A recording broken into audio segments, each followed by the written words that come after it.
Maybe you recognize that man who has a thick beard and wears expensive suits and ties as being none other than the new president of Syria. Do you recognize this man in the upper right-hand corner of this video? It's from a BBC special that visited a group of jihadists in prison years ago. Now, it's okay if you don't recognize him. US, Turkish, British, and Israeli intelligence have all gone out of their way to make that man look much different today than he did years ago. In fact, the BBC has even removed these videos from their website.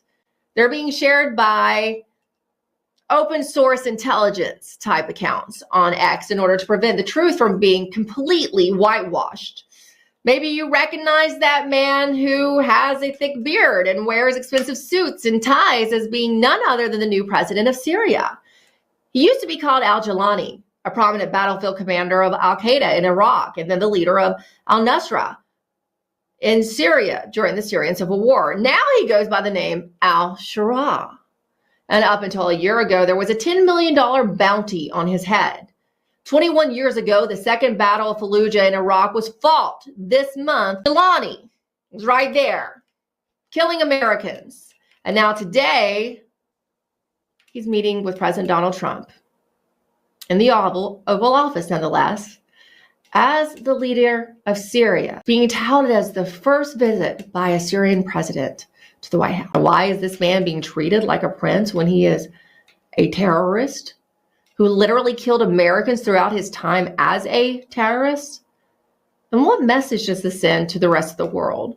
What does it say to the veterans of the Iraq War who were wounded in battles like that of Fallujah and who lost their friends fighting there? Brandon, I have to say, this is one of those meetings that have just completely flustered a lot of people in the national security sphere. They just don't understand this at all.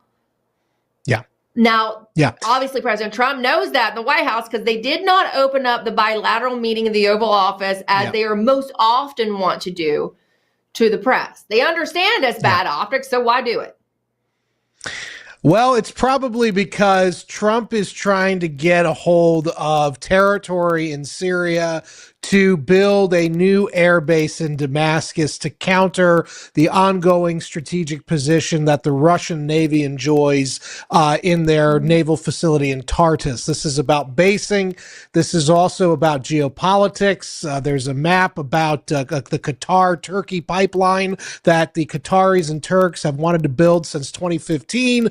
The Syrian civil war prevented that, but now that Sharrah, formerly Gilani, there's the map, now that Sharrah, formerly Gilani, is quote unquote in charge of Syria, that scheme can go forward, and that will reorient energy flows in the Middle East and also from Azerbaijan now into Turkey, and that supposedly will weaken the Russian and Chinese hold on Eurasian energy flows. But as you know, Emerald, this means we're selling out to a terrorist, to a battlefield commander of Al-Qaeda in Iraq, who on the 21st anniversary this month of the Second Battle of Fallujah was responsible for killing many Americans.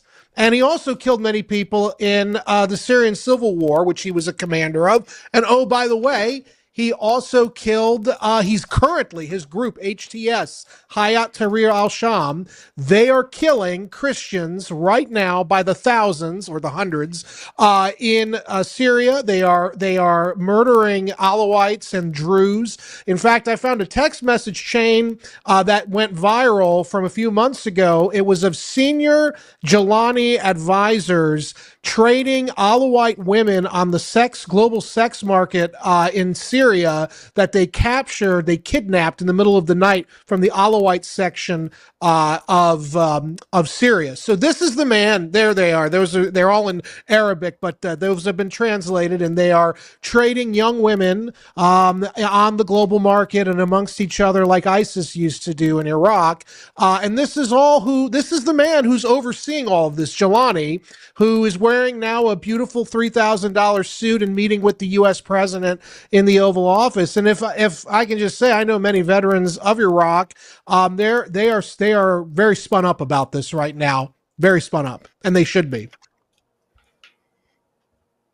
Why do we always have to make the deal with the devil to get a new airbase or Something like that.